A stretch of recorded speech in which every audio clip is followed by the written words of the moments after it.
Hi, everyone. This is Lauren Baker, founder of Search Engine Journal.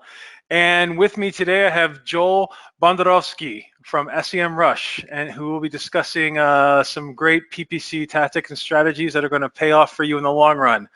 Give you a chance to say hi, Joel. Hi, Joel. Oh, hi, everybody out there. And I have to say, I'm very excited to be doing this. I've actually been a fan of you for a while. Search Engine Journal has been something I was using as a resource ever since I first started doing online marketing. So to actually be here and be presenting is really quite an honor, and I'm, thrilled to be here.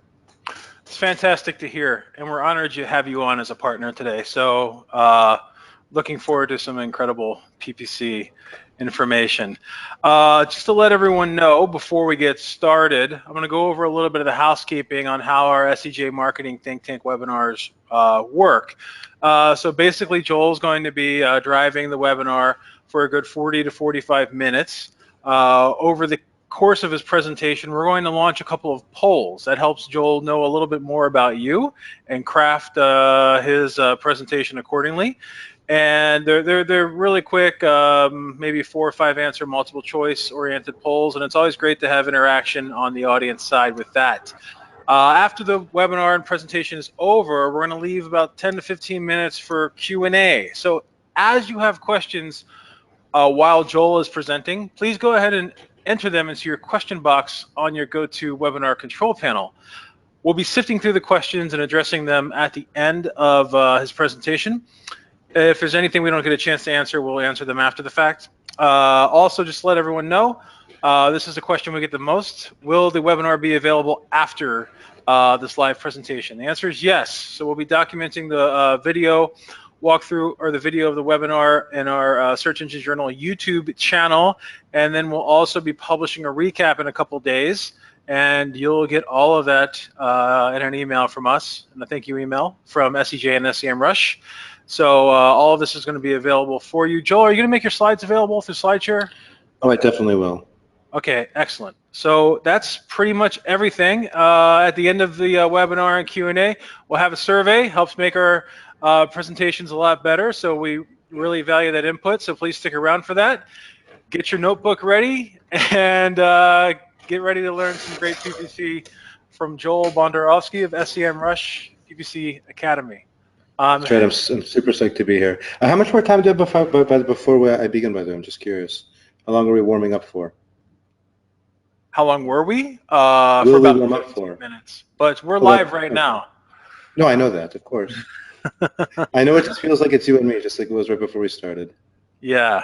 So we still see your first slide, Joel. Mm-hmm. But I'm handing things off to you now. So okay. Go ahead. Excellent. Okay, so I am ready to begin here. 1 second.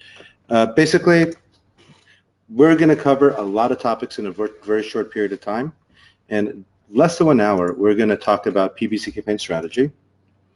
I'm going to cover an intro into Google search advertising, also Google display, shopping campaigns, the advertising on the Google Display Network, and also universal app campaigns, which is what you use in order to drive traffic to mobile apps. And I'll explain some key essentials to bidding. So I'm promising you a lot in a very short period of time. I hope I deliver, and I hope I don't speak too fast in order to make that happen. First of all, before we begin, I want to say a little bit about myself. I grew up in Orlando, Florida. I started a company back in 2000, and I actually was one of Google's first 300 AdWords users, which was really, in a way, quite an honor. Shortly after that, I somehow ended up living for about 6 years in the middle of nowhere in the northeast of Brazil. I moved to Israel in 2009. I really fell for this profession of PPC advertising while working at Wix. A brief time after that, I worked at SimilarWeb, a competitor of SEMrush, in a roundabout way. I founded a boutique ad agency called Quality Score in 2012, and now I'm starting a new activity called PPC Designs. In the meantime, I've recently taken the role as SEMrush's PPC Academy professor, where I taught their course on PPC. I'm actively engaged in webinars and other speaking events with them. Now, something about PPC advertising is that it is truly groundbreaking. It is groundbreaking because it puts you in control by letting you measure performance It is groundbreaking because of the control it gives you, and also it comes with multiple targeting options spread across many, many, many platforms. Before we move on further, I would like to have a quick poll, if I may. You could go ahead and fill that out. And also during this poll, I really, really quickly want to stop presenting for a second and reopen up this PowerPoint, if that's all right. Is it okay with you, Lauren? Sure. That gives us more time to run the poll. Good, because what I just realized that I opened up an older version okay. of my PowerPoint. So it's great if I can do it for half a second. Awesome. Go ahead. I've just launched the poll, everybody, while Joel's getting everything updated on the PowerPoint side. So the question is, what is your PPC goal? Please select one of the following. Is it brand awareness, website traffic, maximum profits through direct response, servicing clients, or proving a concept? So if you could please take the time to vote here or enter your selection. We have 70% of our audience that has voted thus far. I always like to get a little bit over 80%. So please go ahead if you haven't yet and click one of these, the radio button that best defines your goals.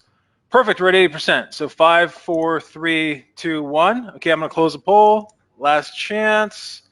And Joel, I am sharing the results.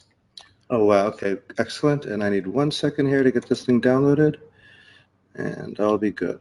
Okay, cool. So just to fill you in here, 38% of the audience, their PPC goal is to maximize profits through direct response, right? Which pretty much expected. 32% are looking for website traffic. Which then I'm assuming would later convert. 13% brand awareness, 13% servicing clients, and 3% to prove a concept. So I'm going to go ahead and and we also had someone chime in the questions saying website traffic as well. So there you go. That makes it maybe that skews the numbers a little bit. But Scott, thank you for doing that. So I'm going to go ahead and hide the results right now. How are things looking on your side from a PowerPoint perspective? I'm ready to go. Okay, great. So make me presenter again. Okay, start sharing. Very nice. And I got to pick, what am I showing? Not my screen, but... You are back on the quick poll slide. So perfect. Okay, do you see me? Yes. Yep. Okay, great. Okay, so that poll is actually, it gave me a lot of what I expected. It's, I think it's important that before you start any PPC effort, the first thing you need to do is have a goal. And that then will lead into what your strategy is going to be. Strategy is something that I think a lot of people neglect when doing PPC because they kind of confuse two things. They confuse successfully launching a PPC campaign with launching a successful PPC campaign. Anyone can launch a PPC campaign and drive traffic. Actually, the big platforms out there make it quite simple. They, on Facebook, you click to boost a post. A few clicks later, give them a credit card. You're running. The process with Google Ads is quite simple as well. They make it really, really, really easy to put in keywords, help you figure out some ads, and before you know it, you're driving traffic to your campaign. You will successfully launch PPC campaigns, but you won't launch successful PPC. You won't be successful with your effort. So what you need is strategy, which comes with planning, launching, measuring, and evaluation. So the first thing you need to do when you strategize is you need to understand who your audience is. You need to understand where they are and also their demographics, what they are, so to speak. Next, you need to understand what their intent is. And this is really, really key.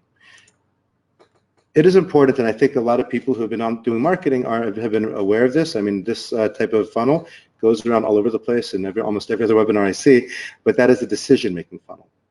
Basically, there are people, before you could want to desire something and take action and purchase it, you need to first be aware of it. You then need to interest it, and before you're interested in it, you will then desire the actual product itself and take action. And understanding where these people fall, understanding where your customers fall along this funnel is essential in the tools and the strategies you use in order to reach them. Now, something about a funnel is that it starts off really wide and it tapers down towards the bottom. The reason for that is to illustrate how you have a lot more people at the top and fewer as you proceed down towards the end. Okay.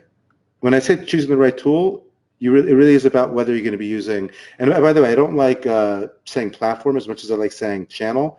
The reason being is that Google Search and Google Display are reaching people in totally different ways who have totally different states of mind. The only reason why they're often combined is because they happen to be, you're paying the bill to the same person. You're going through the same you're going through the same platform. But really, they're just different tools, and Google offers one set of tools, Bing Ads is another. Nowadays, content marketing with Taboola and Outbrain has become very, very big. But at the end of the day, they're just giving you different ways to reach people. Next, you need to find the right ad message to reach those people with. So, you could try many different types of ads, many different ads, but there's really going to be a certain message that's going to resonate with them. In order in order to find that message, it's not something you're going to get right out of the box. Of course, you have to try multiple variations, test until you find the one that works the best. Now, one thing I think that is very important that everyone understands before they ever think about running PPC is that before you can successfully run campaigns, you have to make the PPC platform successful with the campaigns that you run. With pay-per-click advertising, you are paying per click. With Google, they are giving you the ad, they're selling you their ad impression, yet they only get paid if you get clicks for that ad impression. As a result, if you're not making the most for those ad impressions and getting clicks for them, you're not a successful client for Google.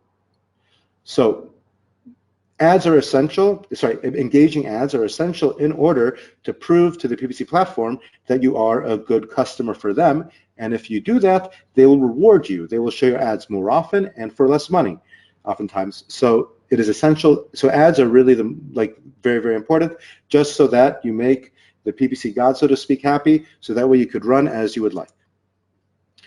After you deliver the right message in order to reach your audience, you need to lead them down a journey, the journey that is your sales funnel, and that is something that needs to be well thought. A lot of times people, let's say, if you're just anxious to start driving traffic and you start spending and driving just to your site, it probably won't work. You need to first make the effort to think and plan what are the steps that users are taking down the funnel in order to make the purchase. And I just realized, and there's a small mistake here, by the way, that awareness, interest, desire, action, it should actually say landing page, checkout page, order form, and then purchase. It's mislabeled. Next, you need to evaluate the progress down the funnel by establishing effective micro-conversions. These micro-conversions are basically steps that users take, which show strong indications that they will become buyers. And the reason for that is because for every sale you make, sale numbers are very small compared to the number of people who enter your sales funnel. So you really must be sure that what you're doing is you are finding ways that show real indications that they can become purchases. I gave some examples. Where it says awareness, it's say landing page. A lot of sales funnels sometimes have, let's say, a product video that is on that landing page. Sometimes a goal like watching that product video 20% is a strong indication of a purchase. If that's the case and you're trying to find ads that convert the best, you will have more statistics to work with in your ads if you are looking at that video view as opposed to actual orders themselves. Also, sometimes with many businesses, that order to sale itself might come a long time later. So if that's the case, you're not going to be able to respond as quickly. So it is really important that you track all the way down your funnel, you find these steps and you optimize with them so that way you can make your campaigns achieve good results quicker before spending all the money it takes in order to get enough sales to optimize your ad messaging, your targeting, and whatnot. Also, something that is essential is that you, from the get-go, besides testing your ads, which is necessary, testing your ads, if you double your CTR, you're going to get twice as many users. That's great. If you test ads but what's really even better about that is that you are proving to the advertising platforms that you are a great customer. So you got it. So that's essential. But if you're able to, let's say, double not your impression to click rate, but your click to conversion rate, you're then getting twice as many customers for the same price. In the example I have here, I am showing, let's say, I'm illustrating two different sales funnels, okay? We are testing the landing pages on both of them. Landing page A we're able to do something on landing page A to have a 5% conversion rate versus a 3% conversion rate. What that means is, in both examples, we're spending the same amount of money on split traffic. However, one of them is costing much less for everyone per sale, because the landing page is able to drive more people through that funnel, which I think you could tell by the fact that the little pawns are more dense in the blue area on the left funnel than it is on the right funnel. So, quick tip, I mean, everything I'm speaking about here could be, you know, hours and hours of sessions on its own, but let's talk a little bit about landing pages, about what to test, because I think, you know, people need to be put in the right direction here. What I like to do is divide elements that you're testing. In other words, let's say you're testing 3 different landing pages. Don't test 3 completely different concepts. Test, let's say, what is the best headline to get the user's attention. And so test everything else, have every other element of the landing page be the same, except, let's say, 3 different versions with 3 different headlines, and then you'll understand, you know what, this is what grabs people as soon as they hit. Imagery on the landing page. I mean, a lot of times people identify with products better if they see people using those products. So maybe an image, maybe you could test identical versions with identical headlines and everything else, except the variations are going to have different, let's say, ways people are looking or they're dressing and whatnot, so that way you're able to figure out what is the imagery that identifies most with the users. So as far as strategy goes, quick recap, you need to make sure you understand who your users are, you need to understand what their state of mind is to understand what they're thinking about. Next of all, you want to make sure that you're delivering the right message for people based on that state of mind. You drive them through an effective sales funnel that could take them from the landing page all the way through to become a purchase, and you make sure you're testing and optimizing that sales funnel all the way through to increase your conversion rates, to increase the value per visitor, the value for every visitor you get. Now I'll get into search advertising. And with search advertising, first of all, what people need to understand is that search advertising is a tool that you want to use if the people you're trying to reach are towards the bottom of the decision-making funnel. Search works best when people are desiring and ready to take action and purchase a product. The reason for this is because search advertising is a tool. And by the way, before I was saying that I don't like dividing by platform, I like dividing by the tool. I'm speaking about, let's say, you know, Bing ads as well as Google ads, because those are both search. The same applies to both of them, even though they're different companies. It is a tool that when people are looking for something, they're saying, I want to buy something. They are essentially wanting to be sold to. So when these users are searching, they're searching, it is important that the ad message itself answers an inquiry. I'll give an example of where search is the only possible channel. Let's say you are advertising a locksmith service. Nobody is going to click on a Facebook ad who happens to need a locksmith. If someone needs a locksmith, they are desperately in need of action. They are searching, I need this right now, and they want to be sold to. Search is the only way to advertise a locksmith service, because people are expressing a very strong intent because they actually want it. However, if your product is something that people aren't so sure about and they're not actually looking for it, then another channel might fit you better. Now, search ads, their purpose is to sell. So after they click and they're ready to be sold to, they need to first of all see a headline that reflects their search. They need to see an image that reflects what they're looking for. Short sales copy works best, a clear call to action, and also elements that show credibility for the vendor. If people are looking to be sold to, complex sales copy is not necessary. It'll turn them off. If people are ready to buy and they're ready to, and they know what they want, I mean, the only thing that should that'll probably slow them down is if the landing page isn't usable, if it doesn't communicate to them, and also, this is very, very important, if the seller doesn't appear to be credible. So a lot of times you just need to show, you know, something that says, okay, hey, look, we've got this 4.9 star rating somewhere, or a Better Business Bureau seal, or some sort of guarantee to help relax anxiety from the buyer, so they want to buy from you. When you're choosing your keywords for search, you want to use actionable keywords. When someone is not yet aware of what they want to buy and they're searching, the keywords that they're looking for is something that expresses a problem. Like, look, I worked at Wix, and at Wix I did their PPC search campaigns, and I think Wix, in case many of you don't know this, they're a website builder. So a keyword that would be an upper funnel word would be something like how to make a website. It doesn't really show that they're interesting or desiring anything, they're just expressing a problem itself. Someone who is showing interest is searching for a solution to their problem, such as, let's say, website design. That's someone who's looking for a solution to their website problem. That is further down. Next, someone that is that desires something, they're searching for a product themselves. So, website builder. If someone searches for website builder, it means I want a website builder. That is a very lower funnel word. And finally, the bottom is an actionable word where they might be searching for, a particular brand, Wix website builder or whatnot. Not that I'm endorsing them, but I'm just using them as an example. And many people know this industry, so they kind of get what I'm saying with it, especially if you're in online marketing, because websites are sort of the lowest common denominator. Anyway, bottom line is that the words themselves indicate their intent. And there's something very interesting about this too, is that as you move down the funnel, you are reaching people that are more likely to take action because they're expressing it. There are fewer of those people. Their traffic is more expensive because they are ready to spend money. So that is something to keep in mind as well. However, it is very difficult to appeal to people who don't really know what they want. And actually, another real reason, I think a lot of people are thinking, okay, you know what? I'll go for something that is a cheaper key. People are scared of expensive keywords. Don't be at all, because those expensive keywords are expensive for a reason. There are people looking to buy you, so it's your job to sell that. If someone is searching for something that's kind of roundabout, like sell more things for my business, and or get more sales, and you're thinking, oh, you know what? I'm a website builder. I'll have an ad that says build a website.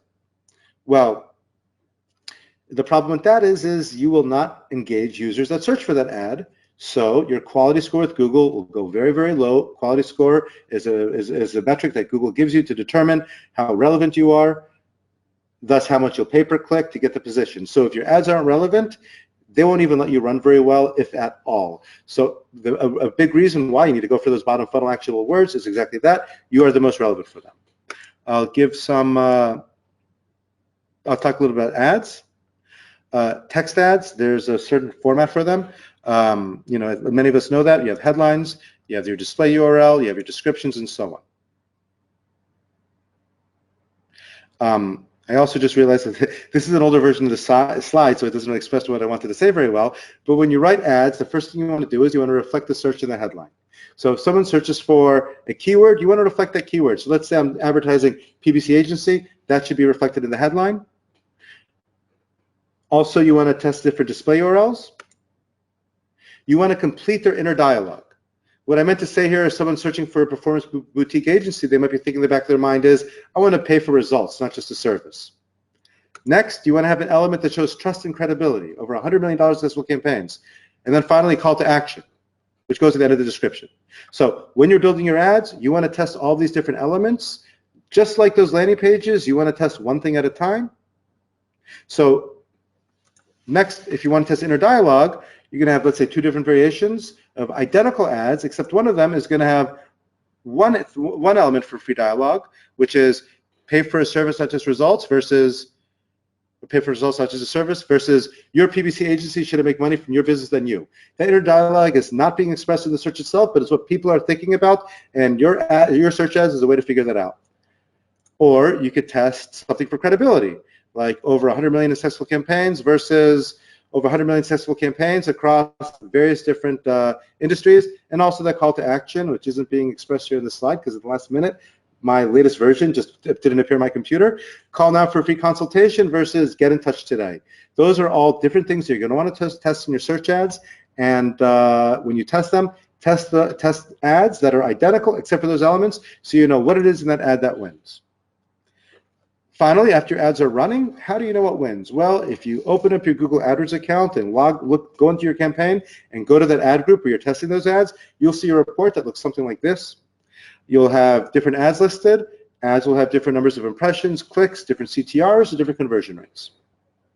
So ad C in this case is winning. It's winning because the CTR is highest, and it's also winning because its conversion rate is highest as well. So, and by the way, if you're comparing ads, if you're A/B testing, those are 2 metrics that you want to be looking at. You want to be looking at your click-through rates, and you want to be looking at your conversion rates. And actually, there's a question that I've been hearing over and over again, which is, well, what do you do if the two balance each other out. If you have one ad that has a higher CTR and you have another ad that has a lower CTR but higher conversion rate, yet the impression to conversion rates are equal on both of them, well, if it's truly equal, I'll side with the higher CTR because that means you're making Google happier. But otherwise, you're gonna want to go most of the time with the one that's bringing you more sales for the ad impression, unless being relevant is really an issue for you. Now I'm going to talk about shopping campaigns. Shopping campaigns are something you're going to want to use if you're reaching people who are on the very bottom of the decision-making funnel. PLA, or also shopping campaigns, is a campaign type that Google has in order to do just that. If someone is searching for an actual product or item, they will show ads to those people. Google shopping campaigns, by the way, are only available in some regions. They are built from a data feed, the ads themselves. So what's really interesting, which is kind of reflecting what I'm saying, is that when you're targeting people that are really, really, really ready to take action, sales copy matters much less because they just know what they want. So for those of you who are one of those regions, Israel's not one of them, for those of you who've seen them, you'll know that the ad is nothing but an image, the name and a price with a link to the store to purchase. So, and the way that Google builds those ads is just by taking data from what is your data feed, which is something you upload to your Google Merchant account, which is something you need to set up, which you then tie into your Google Ads account. Also, shopping campaigns don't even use keywords. Google basically figures out what search terms to display your ads to based on what your product is. The ads are very simple, like I said. This is an example of what they look like. I didn't want to use an actual ad, but you kind of get the idea. You have an image, then you have 2 lines below. In those 2 lines below, you have a link to the landing page and also a name for the product. The Google Display Network is a channel that you're going to want to use if you're looking for people who are more towards the top of the decision-making funnel. Not as high as it's shown here. Some are more in between the awareness and interest ranges. The reason being is that the Google Display Network allows you to reach many, many, many, many, many more people that are actually knowing to look for a product. So when you're advertising the Google Display Network, your ad is not supposed to sell at all. The purpose of the ad is to sort of entice some sort of emotion, entice some sort of feeling. If I'm selling some productivity tool, some B2B productivity tool on the Google Display Network, the ad itself should be about saving time, or or something like like a new trick to be more productive in the office, without actually saying what it is, because that's not what GDN ads do. GDN ads just engage the right people, engage users by, first of all, you have to target the right audience. You target very, very broad, but then you tease them. They get an idea and think, you know what, I'm going to get off of the website that I'm on. I'm going to click and see what this is about. And then they come into your website. The ads themselves, they come in many shapes and sizes. Once they click your landing page, the sales copy matters the most when you're advertising the GDN. It matters the most if you're doing, let's say, content advertising, because those people aren't ready to buy. They are just aware of a product, or they're somewhat interested. So you need to take them from the awareness stage and bring them all the way down to the action phase to make them purchases. So like I said, quality matters the most. Sometimes video sales letters really work because people don't really know what a product is about, so they're going to want to take time to see the video. If what teased them to come in was really interesting, they'd be more likely to do so. And the offer and price, I know this is going to be counterintuitive to a lot of marketers out there, but believe me, I've done this a lot and I've tested this a lot. If you're reaching people, if you're advertising people that are not yet ready to purchase something and they're just only aware of a product, and you're working on turning them into actionable buyers, you don't say, buy me right away. You first kind of trigger their curiosity, you develop their interest, and then you show them the option to purchase. You show them the price. You show them the terms and whatnot. I'm not, and by the way, just to be clear, I'm not saying don't make it clear that you're selling something. Google won't let you do that. You have to, you can't really hide it. You shouldn't do anything sleazy. I'm just saying that it's you don't want, basically, it's the opposite of search in the aspect that people aren't clicking on the ad and then want to respond to buy now. Now, the GDN is different than search. You're not advertising by keyword. You're advertising more. You're targeting people by many, many, many which ways. The first is by content. When I say you're targeting users by content, you're targeting users that are, first of all, on a particular website. or domain. So inside of your ad group, you can sit there and say, you know what, I want to target this URL or all the Google Display Network placements on a domain. That won't get you very far because the Google Display Network is made up of millions and millions and millions of 2 or 3 million different websites. So you could actually, spread wider by targeting topics of websites. Or you could target users with contextual targeting, which means you are targeting them based on keywords that are on the keywords that are on the site itself. So let's say you're trying to sell, I don't know, like laptops, and you put laptop-related keywords in your contextual in your ad group, and you're advertising contextually. Websites that are contextually about those keywords are, and if they're on the Google Display Network, that's where your ads could be shown. So on the Google Display Network, when you're targeting users, you can actually target the websites that they're on themselves. Okay. By the way, not everything I say is 100% true all the time. Let's say hypothetically that there is a very specific niche website. That might be a way to reach people on the Google Display Network that are ready to take action. So everything I'm saying isn't always 100% the rule. You can get actionable users if, for example, there's a website out there that's very travel-oriented for, let's say, for a certain region, like Norway, and your ad itself and you're advertising a travel service to Norway, an ad there could be actionable because why is someone there if not ready to take that action? However, this doesn't use the full potential of the display network because the display network allows you to go way, way, way wider and reach people who don't really know what they want. Now, when you target by person, the second way you could target with the display network is by targeting people by who they are. So that could be with audience keywords, where you're basically targeting people who are expressing interest in purchasing something. Affinity audiences. Now, this one is actually the widest targeting the display network has. You're targeting people who are interested in something in particular, like people who like photography or people who like golf. And it's very wide. After that, it's in-market audiences. It's smaller. You're reaching people who are expressing interest in buying something. And then there's other audiences, and these are going to be way, way smaller than anything else. First is similar audiences. You could have a conversion pixel that you use to track sales, and then Google could try tracking users that are similar to those, which is in a way similar to what Facebook has, which is lookalike audiences, but not as successful, by the way. Lookalike audiences work amazingly well for Facebook. On the display network, I've had limited results with them. And then finally, you're able to reach people on the display network who have been to your website, who have completed an action on your website through remarketing. Now, this is a lot. And it's about to get a bit more complicated, but also a bit more usable because, like I said before, affinity audiences, super, super broad. So what do you use these for? You use them to combine with something else. Like really a best practice, if you're targeting on the display network, is to take, let's say you're targeting a topic of website, you can then narrow that targeting down by saying, you know what, I want to target websites of this particular topic, but people who are of a particular affinity audience.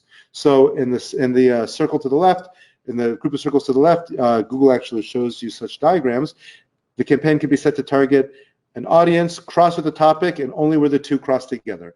Or, in the wider and narrower backwards, or you could do the opposite in the next one, which is target just both of them altogether.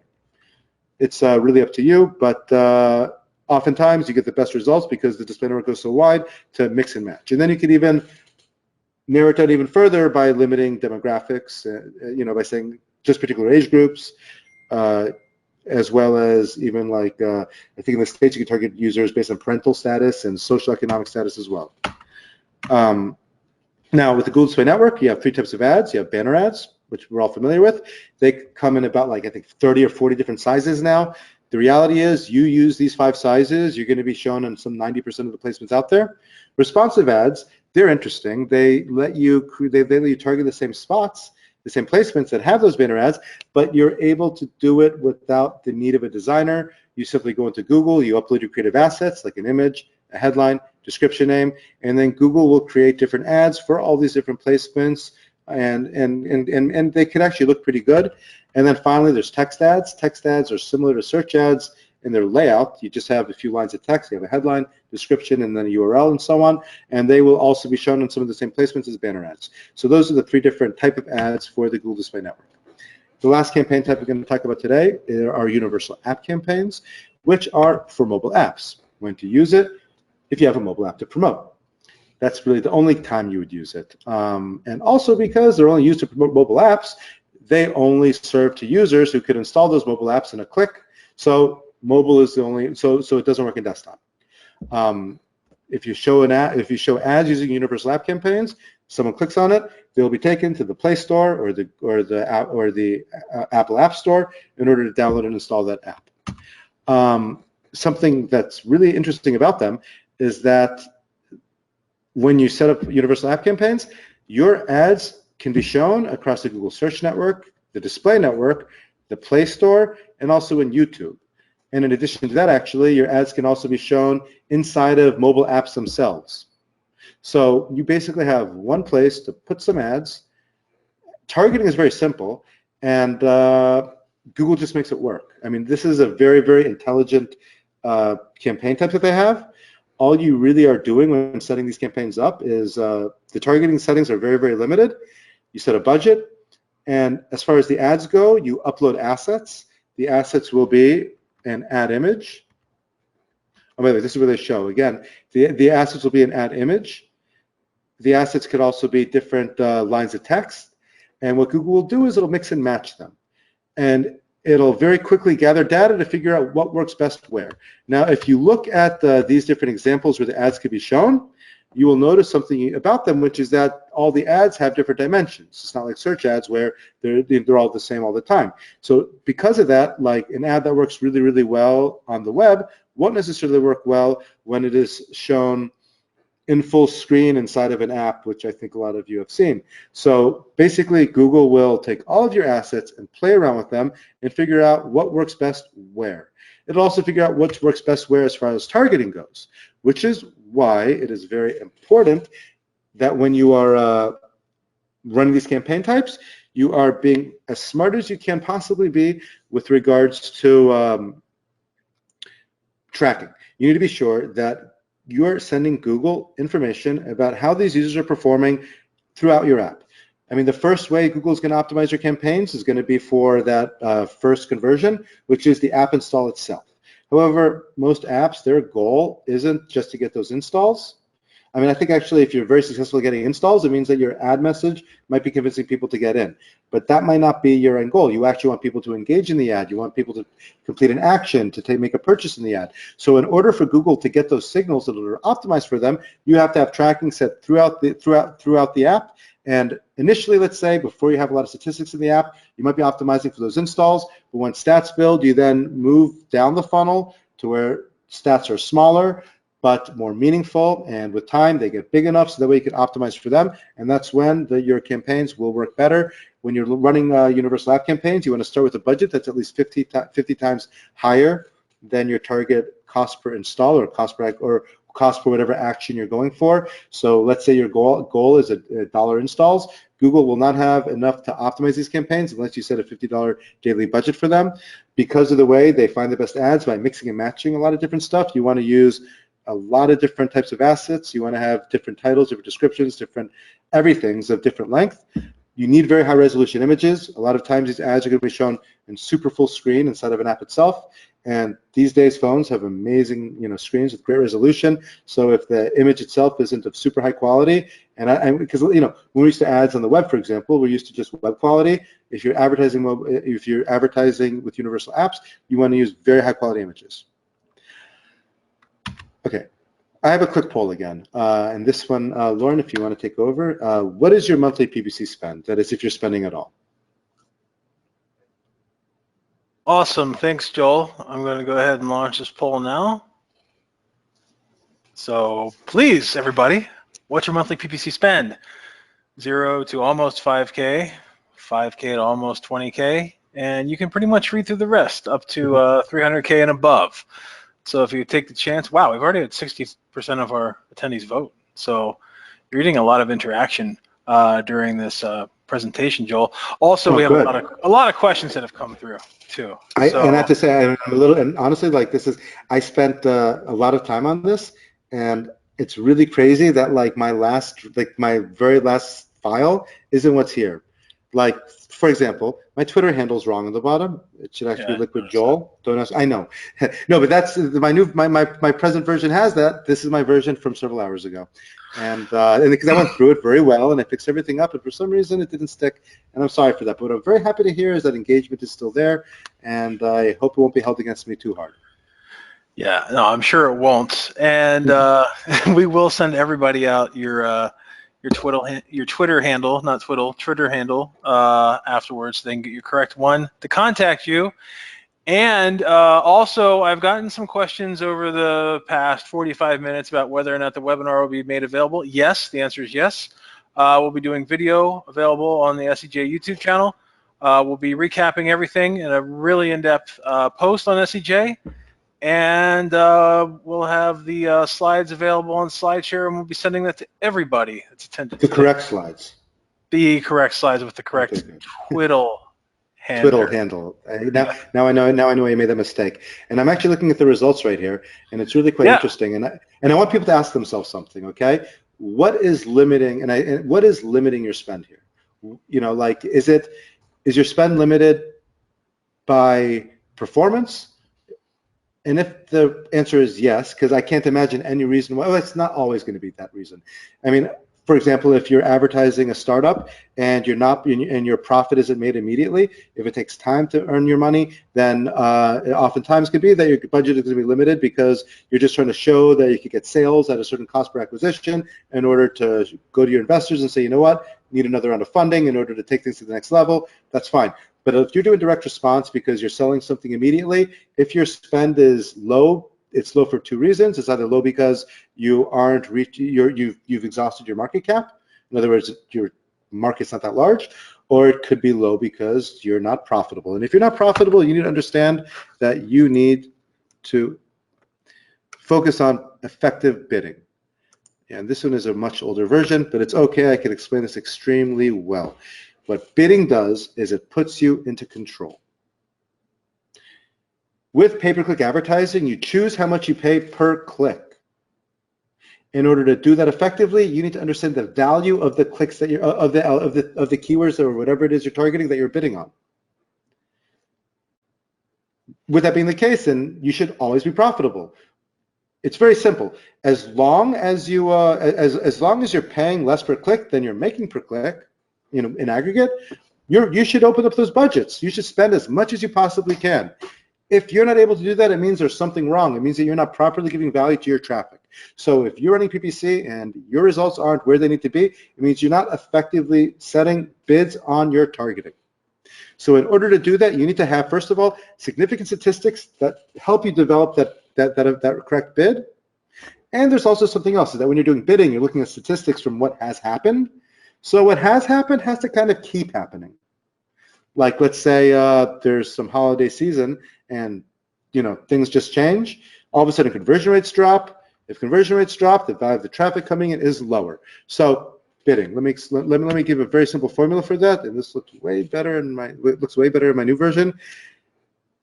Bidding is about understanding the value of a click.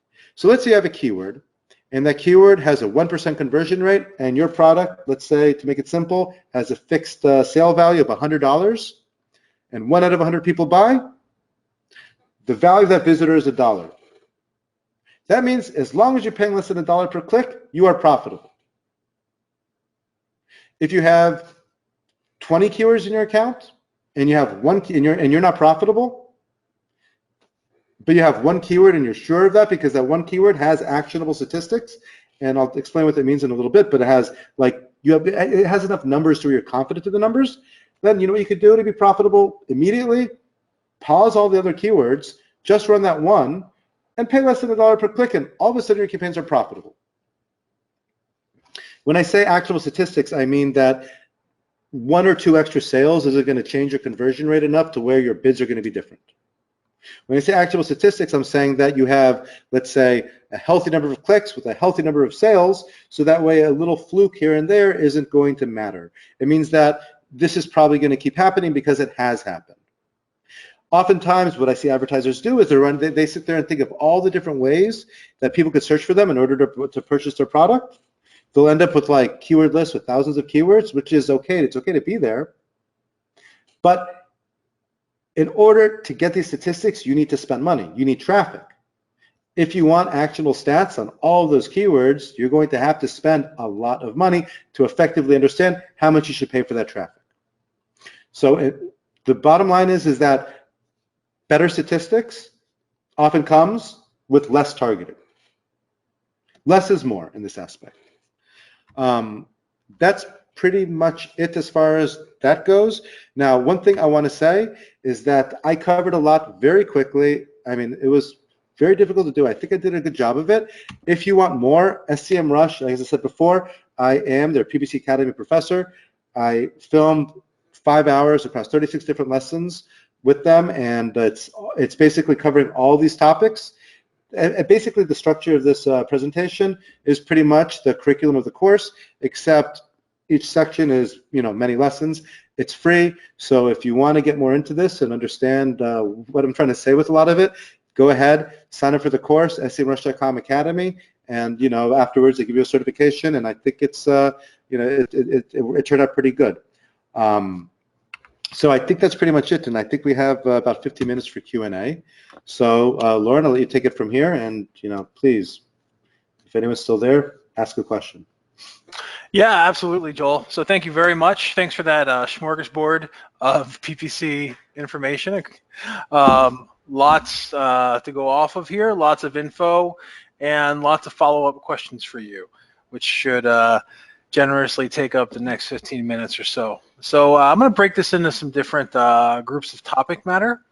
The first topic matter is funnels and landing pages. Okay. Question number one, should ads be directed to a page of the normal business website, or do you suggest utilizing separate landing pages put together specifically for PPC, with a much higher focused message and limited distractions? So landing pages versus just sending people to a normal URL on the site itself. Well, okay. The way I look at home pages, yes, I think that most home pages are full of distractions. Home pages you have to think about the user journey, and you have to think about the user journey that you dictate with the sales funnel that you create for the user. If you send them to your home page, that user journey could end up with clicking on the About Us page, or ending up, let's say, on a blog learning about your company's fun day, where they see pictures of your company's fun day. That's going to completely distract them from what you want them to do. They clicked on an ad and ended up on your website for a reason. So in order to make the most from that ad, you want to have a landing page that kind of caters them and drives them through the steps needed in order to take the action that you want them to take. One thing I think about home pages is that I think the role of a home page is for people who know who you are.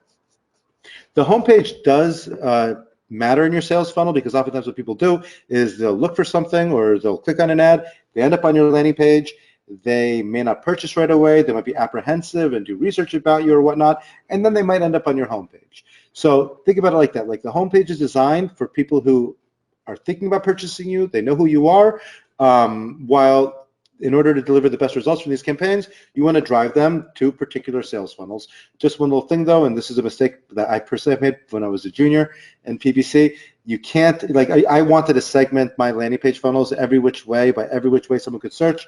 You're going to get too granular. You're not going to have enough statistics to effectively A/B test your landing pages and funnels. So you do want to have, let's say, different landing pages for different products, of course, and different ways people search, but make sure that you don't, wear yourself too thin and, end up making so many that you never actually get any actual statistics from it. Yeah, absolutely. And one thing I would definitely say is that if you're creating landing pages with PPC intent and or landing/funnel pages for your Facebook ads, display ads, et cetera, don't open them up to the Google index because you're just going to choke things up and really mess up your overall SEO. So just make sure that those pages that are intended specifically for PPC and other advertising avenues are there only for PPC and other advertising avenues. I've seen so many folks launch hundreds and hundreds of different landing pages for tons of different campaigns and then being completely open to SEO indexing. But let's get off of the SEO trained, and let's talk about a little bit of local PPC. So Stephanie from Garage Brewing Company in Temecula, California asks, they're a brick and mortar pizzeria and tap room, and I'm sure if we ever show up there, we'll have a couple of free beers. Yeah, I love the name. In exchange. So do some of these principles apply to getting customers through the door? They don't necessarily sell anything online, but what types of PPC options are there Oh, for wow. brick and mortar? And then, yeah. I don't know if you know where I'm going with this, but there's something very exciting that Google just released. I would not give this answer before January because we didn't know about it, but I had never actually seen it. But I know that Google now actually offers, as a conversion, an estimate of in-store visits. Have you heard of this? Like A bit, yeah. Okay, so basically, like, I don't know if any of you checked your, your Google, your personal Google account. It actually tracks where you've been. It tracks where you've been through your Google Maps running your phone. If you're running an Android, like they kind of know where you. If the setting is on, Google kind of like understands what you're doing. Not everybody has it on, and not everybody uses Android and Google Maps. So the results they give you is an estimate. So if you're advertising your pizzeria and you're trying to understand how effective your campaigns are, add that column as a conversion, and without setting up any technology whatsoever, Google is giving you an estimate based on, I mean, it's an estimate because for every one, maybe they think there's really going to be 4 because not everybody gets tracked, but you can actually understand like what's happening. Now, before you think, okay, that's not going to give me a full idea about how valuable the traffic is that you're sending, well, it does give you a relative value. So let's say you're advertising, 5 different keywords, and you see that one keyword brings in many, many more people based on their estimate than others. You can at least know, you know what, I'm going to put my budget into this one keyword. It's driving in more people. Before you could actually answer yourself the question, well, how much money am I making from this? So it's great for, understanding what targeting is better or worse. I don't know how, it'll probably be difficult to understand exactly what the return on is, but it is, still great. It's still pretty good, and I think that can work very well for you. Okay, excellent. Thank you very much. There was also a question that came through about services businesses. I do believe Google has expanded their direct advertising for services like home services, cleaning, et cetera, yard work, and then Amazon services is also a great place to advertise and get listed there as well. Another question about PPC ads. This is from Tejas. Tejas asks, should he use DKI, dynamic keyword insertion? Is it worth trying? Are there any learnings that you've had from that you can please share? Okay. There's a certain, if you run, almost all the time when I'm running search campaigns, I'll find that there are a few keywords that are driving the vast majority of sales. Don't do that for those keywords. You know what I mean? It's like it could help. Let's say it could help. I think that if you're like investing like serious like budget and effort, if the campaigns are working for you or if they're not working for you, just like handle them on your own. Unless you're like dealing with something that's extremely complex, which requires it because you have like thousands of different items and it's difficult to like, manage the campaigns logistically because of that. You're going to come up with better ads if you do it manually. And that's something you should definitely do with a few ad groups that are driving 80% of your traffic. Think of it that way. Like before you think, okay, wow, I have like 100 different groups in my campaign. I have to go through all of them. At least manually manage the top 10 that are really providing you most of your results, because that's almost what happens. And then for the rest of them, if you're having trouble with it, then yes, maybe use dynamic keyword insertion for them. But generally, I've used it, but it's not, I just, get better results by doing it manually. And also for those other 90 ad groups, I oftentimes just take what I learned from the top ones, or just test them less often or check their experiments less often as they compile more data. Okay, excellent. Excellent. Rena asks, Google Ads has rolled out the 3rd headline option, and then I also believe there's additional description and copy options within ads, but she never necessarily sees them live. Do you know what's happening there? And if so, could you explain in a little bit of detail? I know that when you go to, I know that Google tells you actually, this isn't always shown. You know what I mean? In other words, they have that option for the description. They don't always show it. And I don't understand. I personally, I'm a little bit stumped by this. It's a very new thing, and I haven't experimented with it. And I don't know why they would give you something that you could use, which is sometimes relevant and other times not, because it kind of like adds a very unstable element to your testing. So I am not sure about that, honestly. And I Sounds would just stay away from it. sounds very similar to Google dynamically serving different title tags and descriptions in their organic results too, based upon page content. We see that a lot. Yes. Well, actually, I was just thinking, just now it popped in my mind. I was thinking about those universal app campaigns where, there's varying, like ads are not always the same there, and what Google, Google kind of like figures out what works well. But I don't think that's what's happening with these third line search ads. Maybe eventually will be. Maybe eventually you just throw up a bunch of stuff. You'll have search results, and they show the third description, other times not, and they'll show the best ones to the best places. I don't know, but who knows what they're thinking. Awesome. Next question is about A/B split testing. At what threshold, from a traffic perspective, should a site begin to start A/B split testing landing pages? Like, is there a minimum that you would recommend? You mean a minimum before you start testing, or a minimum before you choose a winner? Before you start. I think you should start immediately. I think it's like if you don't have a lot of traffic, it means that your campaigns aren't successful because you aren't pushing them hard. If your campaigns are successful, it means, remember, the value per click is your conversion rate times the value of the sale. If your conversion rate's not high enough to where the value per click is higher than the cost per click that you're able to drive the traffic to, one of the ways to improve that is with split testing. So if you're not getting much traffic because your campaigns aren't profitable, you need to be split testing, in order to make that happen, among other things as well. But I look at traffic being paid for that isn't tested is in some ways wasted. Look, when you're losing money in PPC, you're not really losing money. You're buying statistics. You're buying testing. And it's really that. I look at it as an investment. That's what I tell people. You're buying statistics for ads to figure what's the best ad. You're buying statistics for keywords to understand their value. You're buying statistics for your landing pages, for your different landing page variations to understand what best sells to your customers. So if you're not taking advantage of all that from the beginning, you're wasting some of that money, because that's money that's information you could have learned. I'm gonna start telling that to my clients. You're not buying results, you're buying statistics. I love that approach, though. Yes. No, but it's true. It's true. Yeah. No, it's very true.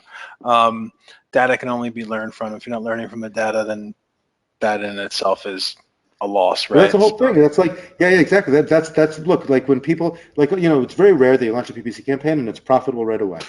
You have to optimize. You have to dump, money into it, and eventually get to the point where it's optimized and you're breaking even, and then you can start thinking about making money and growing and scaling and all those other wonderful things.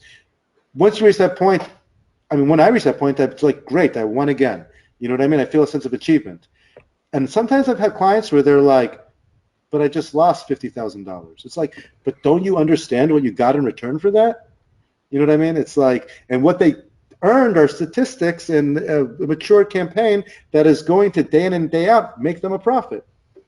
And if someone's launched a PPC campaign and they say, well, I set it all up, it's ready to go, run with it, I'm not going to make any changes for the next 4 months, the first thing you should do is look into what kind of negative keywords that they've put together and things like that, because chances are if no one's optimizing that campaign, you're losing a lot more than you would be. Okay, final question. We're almost out of time, but this one I got asked a couple times in the question box.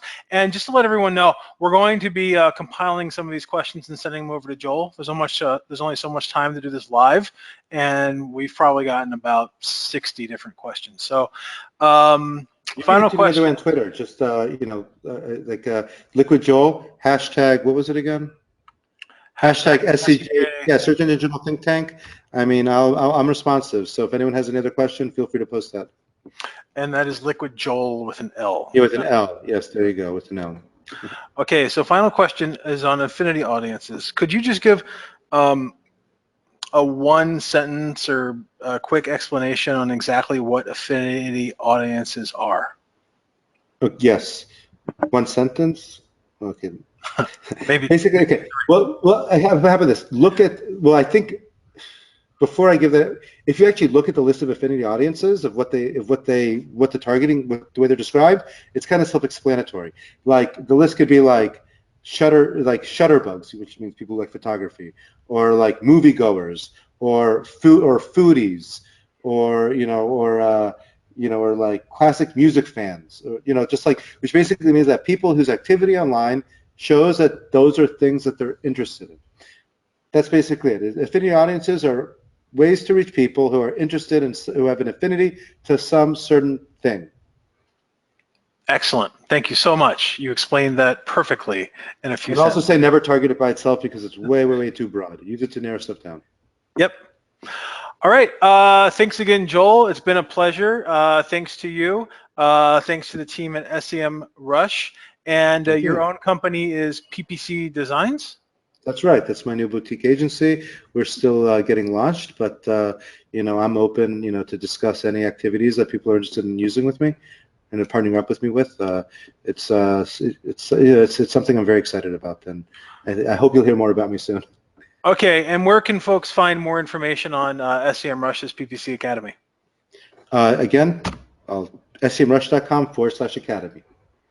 Awesome, awesome. So thanks again. Thanks everybody for tuning in, and just to let you know, we are going to be sending Joel all of the questions. Please feel free to tweet them at him as well, because it is, what, 10 p.m. in Israel currently? So yeah, that's okay.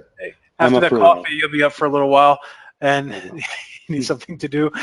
And also, just to let everyone know, tune in to our podcast at SEJ, Search Engine Nerds, our most recent podcast pieces with Eli Schwartz on SEO for enterprise. So please tune in, give it a listen. If you go to Search Engine Journal, you'll see our podcast and webinar information on the right-hand sidebar. So please give it a listen and let us know what you think. Again, today's webinar with Joel from SEM Rush and PPC Designs will be made available on our YouTube channel. We'll be following up with recaps, slides, video, and everything else. For those of you who are still with us, please take the time after we close this webinar to fill out our survey. It helps us make this better and bring you more, better, free information on search marketing, whether that be PPC or SEO. So thanks again, Joel. It's been a pleasure. Thank you, Lauren. It's been an honor, and it's really been fun for me. Okay, awesome. Talk to you soon. Thanks again, everybody. We're closing things down now. Bye-bye.